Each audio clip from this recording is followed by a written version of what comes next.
వ్యాపారంలో అవగాహన లేదు, దొరుకు వ్యాపారాలు చేస్తాడు, స్త్రీల వ్యామోహంగా ఉన్నాడు. ఇవన్నీ తెలుసుకున్న తర్వాత చేస్తున్న పని తెలుసా? ఒప్పుకోరు.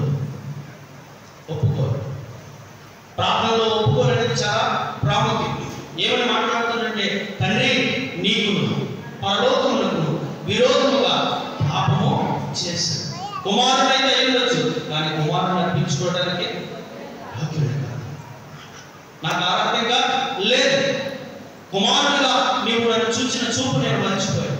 కుమారుడుగా నాకు కావలసినవన్నీ ఇచ్చినప్పుడు ఆ దాతృత్వాన్ని ఇచ్చిన స్థితిని మర్చిపోయాను. నేను అసలు ఏ మాత్రం కష్టపడకుండా నువ్వు కష్టపడి కూర్చున్న ఆ ఆస్తిని ఇచ్చేమన్నప్పుడు కూడా ఎందుకు ఇస్తానని ఒక మాట కూడా మాట్లాడకుండా ఇచ్చేసినప్పుడు కూడా నేను గ్రహించు లేదు. అందుకనే ఇక నీ కుమారుడు అర్పించుకోవడానికి ఏమాత్రం యోగ్యుడిని కాదు. మిమ్మల్ని ఏమనుకుంటున్నాను అంటే కనుక నాకు ఇక్కడ పని కూడా లేదు, పని చేయడానికి నా దగ్గర శక్తి కూడా లేదు. నా నీచమైన స్థితి ఏమైపోయిందంటే బంధువుల దగ్గరికి వెళ్ళిపోయింది. అవి కూడా నన్ను అంగీకరించట్లేదు. అందుకనే కుమారుడుగా కాకుండా పరివారంలో ఉంటారని ఒప్పుకోరు. చేసిన తప్పును ఒప్పుకొని తగ్గింపును చూపిస్తుంది. ఇప్పుడు లోకంలో వెళ్తున్న మాట ఏంటో తెలుసా? చిన్నపిల్లలు కూడా చెప్తున్న మాట ఏంటో తెలుసా? తగ్గేదే విన్నట, తగ్గేదే లేదా? అలాగే ఉండు.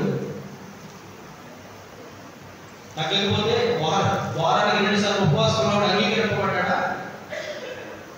కానుకలు ఇచ్చేవాడు అంగీకరింపబడ్డా? నువ్వు తగ్గకుండా దేవుడి దగ్గరికి అంగీకరింపబడ్డా. తను తాను తగ్గించుకున్నప్పుడు మాత్రమే దేవుడు అంగీకరిస్తాడు, హెచ్చిస్తాడు.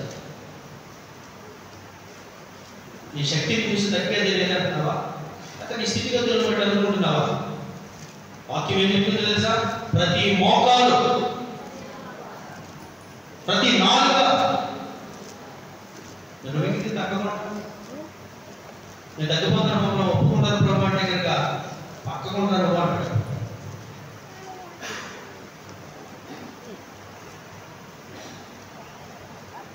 తను తాను తగ్గించుకున్నవాడు ఈ ఒప్పుకోలు తండ్రి దగ్గరికి రాకముందే చెప్పుకున్నాడండి ప్రభుత్వం. తండ్రి ఏం చేశాడు? ఇప్పుడు అంగీకరించాడు. దూరంలో ఉండగానే పరిగెత్తికి వెళ్ళి మెడ మీద పడి ముద్దు పెట్టుకున్నాడు. తండ్రి ఎక్కడి నుంచి వచ్చావు? ఈ మురికేంటి? ఈ పందుల వాసన ఏంటి? దేని నా కడుగు వేనా? దేని ఇక్కడ నీచంగా ఉన్నావు అని ఏమాత్రం అన్నాడా? మన తండ్రి కూడా అంతే. అందువల్ల ఎక్కడో బొదలోనే మొదలెడుతూ ఉన్నా, ఎక్కడో పాపంలోనే ఉన్నా, నేడైనా నువ్వు తగ్గించుకుని, నేడైనా నువ్వు మనసు మార్చుకుని క్షమించగలిగిన తండ్రి దగ్గరికి వస్తే మళ్ళా నీకు ప్రశస్తమైన రక్షణ వస్త్రాలు ఇస్తారు. నీ కాళ్ళకి చెప్పులు ఇస్తారు. అంటే ముందున్న ప్రయాణానికి ఇంతవరకు జరిగిపోయింది ఏదో, నీకు ముందు నీకున్న విశ్వాస ప్రయాణానికి ఇచ్చిన సాదృశ్యంగా ఉన్న ఆ చెప్పులను, అందుకని అక్కడ చెప్పులు ఇచ్చాడు. నూతన వస్త్రాలను ఇచ్చాడు. బంగారు పొంగరాన్ని అంటే మళ్ళా పూర్వపు వైభవాన్ని ఇచ్చాడు. ఒకవేళ నీ జీవితము లేదా మన జీవితం దేవునికి ఆయాసకరంగా ఎంతవరకు కొనసాగితే కనుక ఇప్పుడైనా పరమ తండ్రి గారిని 2 చేతులు చాచి ఎదురు చూస్తున్నాడు. ఇప్పుడైనా నువ్వు వస్తే కనుక నేను కౌగిలించుకోవాలి, నిన్ను ముద్దాడాలి. ఎందుకంటే నీవు నేను ఎంత వయసు వచ్చినా ఆయనకి పిల్లలమే. అందుకని ప్రభు అన్నాడు, చూడు నా చేతులు నేను చెక్కుతున్నాను. ముదిగి వచ్చే వరకు కూడా నేను ఎత్తుకునేవాడు, చక్కనెట్టుకుని నేను పాలన చేసేవాడు నేనే, ఆలించేవాడు నేనే అంటున్నాడు. వయసుతో ప్రభుకి సంబంధం లేదు, హృదయమే ప్రభుకి కావాలి. నీ ఒప్పుకోలు ప్రభుకి కావాలి, నీ తగ్గింపు ప్రభుకి కావాలి. అప్పుడు నీకు మళ్ళా పూర్వపు వైపు వారు యోబు ఇచ్చిన 200 ఆశీర్వాదాన్ని ఒక ఏది కోల్పోయినా, ఒక ఏమున్నా లేకపోయినా రక్షణ అనేది చాలా ప్రాముఖ్యం. అన్నిటికంటే పరలోకపు వైభవాన్ని ఇస్తారు. ఈ కొంతకాలంలో ముగించే జీవితం కాదు, యుగంగా బ్రతికే జీవితాన్ని ఇస్తారు. ఎలాగైతే మట్టిలో కొట్టుకునే బ్రతుకు కాదు, కాలు పట్టుకుని బంగారం నిధులు నడిపిస్తారు. రేపటి ముఖ్యలాగా లేకపోతే కాలువ వచ్చేది సంతకెలాగా లేకపోతే రైస్ అయిపోతాయి, ఈ ఆలోచన అవసరం లేదు. ఆకలి డబ్బుల గురించి ఆలోచనే అవసరం. అలా పోషిస్తుంది. అటువంటి పరలోకాన్ని ప్రభు ఇస్తాడు.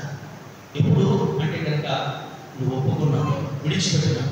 అలా నిన్ను అందుకే నేటి వరకు కూడా శిక్ష అనేది నీకు ఇవ్వకుండా చేసిన తప్పులకి లెక్కలు చూసి ఇంకా నీ ఆయుష్ను అలనాడు ధనవంతుని ఒక్క మాటతో పెళ్లి చేసుకున్న ప్రభు మన బ్రతుకులు ఎన్ని తప్పులు చేస్తూ వచ్చాం.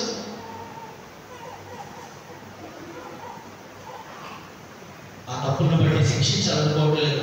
తెలుసుకుని ఒప్పుకుని విడిచిపెడితే కనుక హక్కును తెచ్చుకోవాలనుకుంటున్నాడు, ఆదరించాలనుకుంటున్నాడు, నిన్ను హత్తుకోవాలి, ముద్దాడాలి, మరలా నీకు పూర్వ వైభవాన్ని పరలోక రాజ్య పౌరసత్వాన్ని ఇవ్వాలి అని ప్రభు అంటున్నాడు. మరొక సందర్భాన్ని గుర్తు చేసి లోకాసు సువార్తలోనే 23వ అధ్యాయం 40వ వచనం నుంచి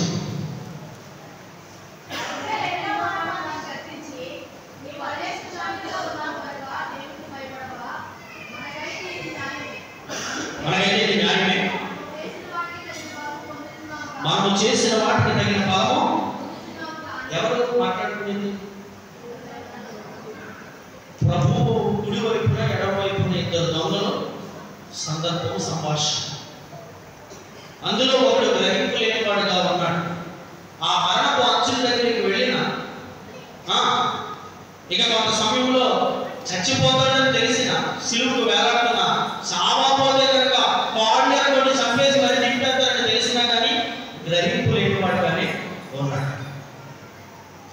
రెండో వాడు ఏమంటున్నాడు అంటే కనుక నీకు నాకు ఇది న్యాయమే,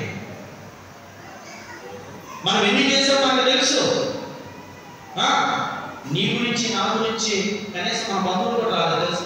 వచ్చారా ఇద్దరు నలుగురు బంధువులు గారిని వచ్చారా, లేకపోతే భార్య వచ్చి ఏడుస్తున్నాక ఇద్దరు దొంగలు ఉన్నారు కదా, ఎవరి కోసం దొంగతనం చేశాడు? ఒకవేళ చేస్తే కుటుంబం కోసమే కదా.